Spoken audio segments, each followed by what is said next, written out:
সবাইকে শুভেচ্ছা। আমরা আলোচনা করছিলাম দ্বিতীয় খণ্ডের চেকলিস্ট থেকে। আজকে চেকলিস্ট 35 আলোচনা করছি। দেখেন, প্রথম গর্ভকালীন ভিজিটের ইতিহাস গ্রহণ। প্রথম গর্ভকালীন ভিজিট তার মানে কি? প্রথম ভিজিটটা, তাই না?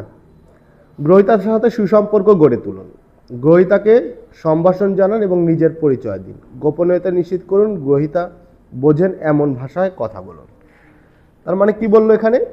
প্রথমে যেটা করতে হবে, যিনি সেবা নিতে আসবেন তার সঙ্গে একটা আমার সুসম্পর্ক গড়ে তুলতে হবে। দ্বিতীয়ত, নিজের পরিচয় দিতে হবে। আমি কে, আমি কেন, আমি কে, আমি কেন তাকে দেখব। উনার কাছে আমার পরিচয় দিতে হবে যে আমি কি ডাক্তার, আমি কি নার্স, আমি কি টেকনোলজিস্ট, আমি কি, সেটা পরিচয় দিতে হবে। গোপনীয়তা নিশ্চিত করুন। রুগী তো গোপনে অনেক কথা বলতে চাইবে না। যখন চাইবে না তখন বলতে হবে যে আপনার গোপনীয়তা নিশ্চিত করা হবে, সমস্যা নেই, আপনি সব কথা বলেন। গ্রহীতা বোঝে এমন ভাষায় কথা বলুন। আমি আমার ভাষায় কথা বললে হবে না, গ্রহীতা যেন বোঝে এরকম ভাষায় কথা বলতে হবে। ব্যক্তিগত ইতিহাস গ্রহণ। নাম, বয়স, ঠিকানা, স্বামী স্ত্রী উভয়ের পেশা, শিক্ষাগত যোগ্যতা, সাক্ষরতা আছে কিনা, রোগীর নাম কি, বয়স কত, রোগীর বাসা কোথায়,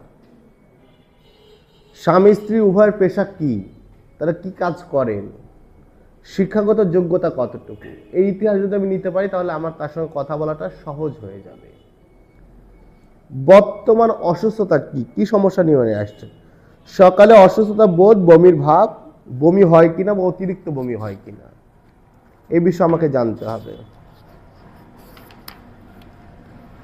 ঘন ঘন প্রস্রাব হয় কিনা, স্তনে ভারবোধ হয় কিনা, চাপ দিলে ব্যথা লাগে কিনা, প্রেগনেন্সি টেস্ট করিয়েছেন কিনা, বাচ্চার নড়াচড়া 20 সপ্তাহ পর হলে বাচ্চার নড়াচড়া করছে কিনা, অতিরিক্ত ক্লান্তি বোধ হয় কিনা, পেটে অর্থাৎ তীব্র ব্যথা, সার্বক্ষণিক ব্যথা আছে কিনা, জ্বর আছে কিনা, সার্বক্ষণিক অত্যাধিক মাথা ব্যথা আছে কিনা, প্রসবে ব্যথা অথবা জ্বালাপোড়া আছে কিনা, যৌনাঙ্গে চুলকানি অথবা অস্বাভাবিক স্রাব আছে কিনা, যোনিপথে কোনো রক্তক্ষরণ আছে কিনা, যোনিপথে এক ঝলক পানি বা একটু একটু পানি ভাঙে কিনা, মুখ এবং হাত পা ফুলে যাওয়া। এই ইতিহাসগুলো নিতে হবে যে এর মধ্যে কোন প্রবলেমটা নিয়ে, কোন সমস্যাটা নিয়ে, কোন কমপ্লেন নিয়ে মা এসছে। মাসিকের ইতিহাস নিন। মাসিক নিয়মিত অথবা অনিয়মিত কিনা সেটা শুনে নিতে হবে। শেষ মাসিকের তারিখ কবে, প্রসবের সম্ভাব্য তারিখ হিসাব করুন। শেষ মাসিকের তারিখ থেকে 9 মাস 7 দিন যোগ করুন, তাহলে প্রসবের সম্ভাব্য তারিখ বা ED expected date of delivery পাওয়া যাবে।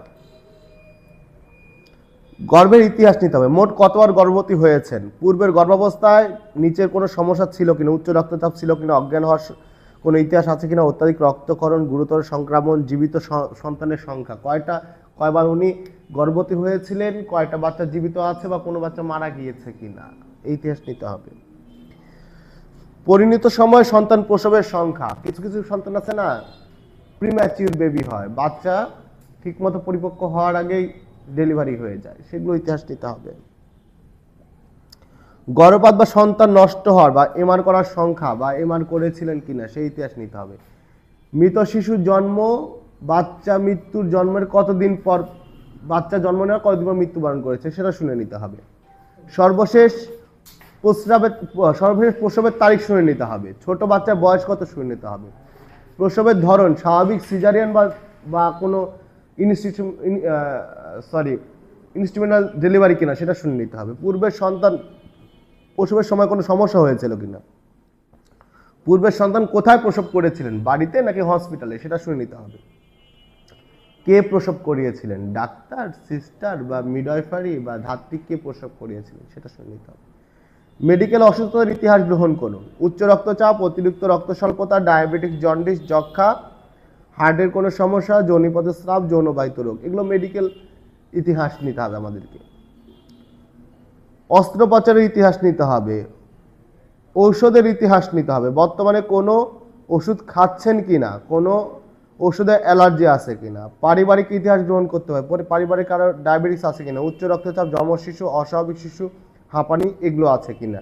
টিটি টিকার ইতিহাস নিতে হবে যে টিটি টিকা ঠিক মতো দিচ্ছেন কিনা। তার মানে এই চেকলিস্ট থেকে আমরা কি বুঝলাম? প্রথমে গ্রহীতার সঙ্গে সুসম্পর্ক গড়ে তুলতে হবে, নিজের পরিচয় দিতে হবে যে আমি কে, ওনাকে কেন দেখছি, এবং ওনাকে নিশ্চিত করতে হবে যে আমি আপনার গোপনীয়তা রক্ষা করবো, আপনি যে ইতিহাসগুলো আমাকে দিবেন কেউ জানবে না। রোগীর ইতিহাসের মধ্যে প্রথম ইতিহাসটাই হচ্ছে রোগীর বয়স, নাম, ঠিকানা, ওনারা কি করেন, শিক্ষাগত যোগ্যতা কি সেটা নিতে হবে, বর্তমানে কি সমস্যা নিয়ে উনি আসছেন, কি চিফ কমপ্লেন সেটা খুব শুনতে হবে। তারপরে শুনতে হবে যে মাসিকের ইতিহাস শুনতে হবে, গর্ভের ইতিহাস শুনতে হবে, মেডিকেল অসুস্থতা আছে কিনা, কোনো ইতিহাস থাকলে সেটা জেনে নিতে হবে, অস্ত্রোপচারের কোনো ইতিহাস আছে কিনা, কোনো ঔষধ খান কিনা, পারিবারিক ইতিহাস আছে কিনা, তবে টিকা নেন কিনা, এই 10টা বিষয় আমাদেরকে জানতে হবে গ্রহীতার কাছ থেকে। এটাই এই চেকলিস্ট 35-এ আলোচনা করেছে। এবার হচ্ছে চেকলিস্ট 36, প্রসব পূর্ব শারীরিক পরীক্ষা। শারীরিক পরীক্ষার প্রস্তুতি নিশ্চিত করুন, পরীক্ষার স্থান, ঘরের পরিষ্কার পরিচ্ছন্নতা, গোপনীয়তা, পর্যাপ্ত আলো, উপকরণ এবং সরবরাহ, পরীক্ষার টেবিল, বিছানা, কভার, বালিশ, মাপার জন্য ফিতা, ওজন মাপার জন্য যন্ত্র, উচ্চতা মাপার জন্য যন্ত্র, রক্তচাপ মাপার জন্য যন্ত্র, স্টেথোস্কোপ, সাবান, পানি, পরিষ্কার তোয়ালে, সাবান ও পানি দিয়ে হাত ধুয়ে নিন। সাধারণ পরীক্ষার মধ্যে কি করতে যাচ্ছেন তা গ্রহীতাকে বুঝিয়ে বলুন। রক্তচাপ পরীক্ষা করে রেকর্ড করুন, কতটুকু রক্তচাপ আছে, হাই না লো সেটা দেখতে হবে। ওজন পরীক্ষা করে রেকর্ড করুন, উচ্চতা পরীক্ষা করে রেকর্ড করুন, রক্ত স্বল্পতা আছে কিনা তা দেখুন। চোখ দেখতে হবে, চোখটা ফ্যাকাশে কিনা, জিহ্বা দেখতে হবে, জিহ্বা ফ্যাকাশে কিনা, হাতের তালু দেখতে হবে, হাতের তালু ফ্যাকাশে কিনা, জন্ডিস আছে কিনা, চোখের সাদা অংশে এই যে আমরা এভাবে দেখবো যে জন্ডিস আছে কিনা, এখানে কি দেখি আমরা জন্ডিস, এখানে কি দেখি রক্ত স্বল্পতা, সেটা দেখে নিতে হবে। ইডিমা আছে কিনা, পা ফোলা আছে কিনা, ভ্যারিকোসিস ভেইন আছে কিনা, স্তন পরীক্ষা করে দেখতে হবে। গ্রহীতাকে ব্লাউজ এবং অন্তর্বাস খুলে আসতে বলুন, দুই পাশে হাত রেখে গ্রহীতাকে দাঁড়াতে বলুন। স্তনবৃত্ত বা নিপুল পরীক্ষা করে দেখুন। দুধ নিঃসরণ হয় কিনা, অস্বাভাবিক নিঃসরণ কিনা, আকারটা কেমন। গ্রহীতাকে মাথার উপরে হাত তুলতে বলুন এবং নিপিল ভেতরের দিকে ঢোকানো আছে কিনা তা দেখুন।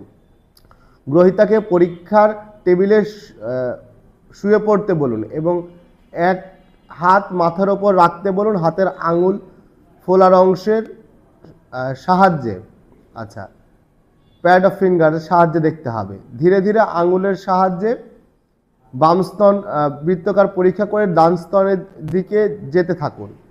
বগলে কোনো স্ফীত বা লিম্ফ নোড আছে কিনা, স্তনবৃত্তে চাপ দিলে কোনো নিঃসরণ আছে কিনা। একইভাবে ডান স্তন পরীক্ষা করুন। পেট পরীক্ষা করুন, পরীক্ষার সময় পেটের নিম্ন বিষয়গুলো দেখুন। অপারেশনে কোনো দাগ আছে কিনা, পেটের আকার কেমন, পেটের চার ভাগে আস্তে চাপ দিলে পরীক্ষা করে দেখুন। কোনো শক্ত বা চাকা অনুভব হয় কিনা। জরায়ু উচ্চতা মাপুন, গর্ভধারণের সাথে জরায়ু উচ্চতা সঙ্গতিপূর্ণ আছে কিনা তা দেখুন। শিশুর অবস্থান পরীক্ষা করে দেখুন। শিশুর প্রেজেন্টেশন কি সেটা আমাদেরকে দেখতে হবে। গ্রহীতার দিকে মুখ করে দুই হাত দিয়ে জরায়ু উচ্চতা এবং জরায়ুর নিচের দিকে শিশুর অংশ অনুভব করুন। এবার ঘুরে রোগীর পায়ের দিকে মুখ করে দু হাত আন্ডার বর্ডারের দিকে সমতলভাবে জরায়ুর নিচের দিকে অংশ পরীক্ষা করুন। শিশুর উপস্থিতির অংশ বা প্রেজেন্টিং পার্ট, মাথা অবস্থা পাশা আছে কিনা তা দেখুন। দ্বিতীয় পেলভিক গ্রুপিং যেটা পেলভিক পরীক্ষা, যেটা রোগীর দিকে মুখ করে ডান হাত 5 আঙ্গুলের সিম্ফিসাইজ পিউবিস এর উপস্থিতি অঙ্গের মাঝে উপস্থিত অঙ্গের দিকে নিচে নামান। শিশুর হৃদস্পন্দন পরীক্ষা করুন এবং পরীক্ষার প্রতিটি ফলাফল রেকর্ড করুন।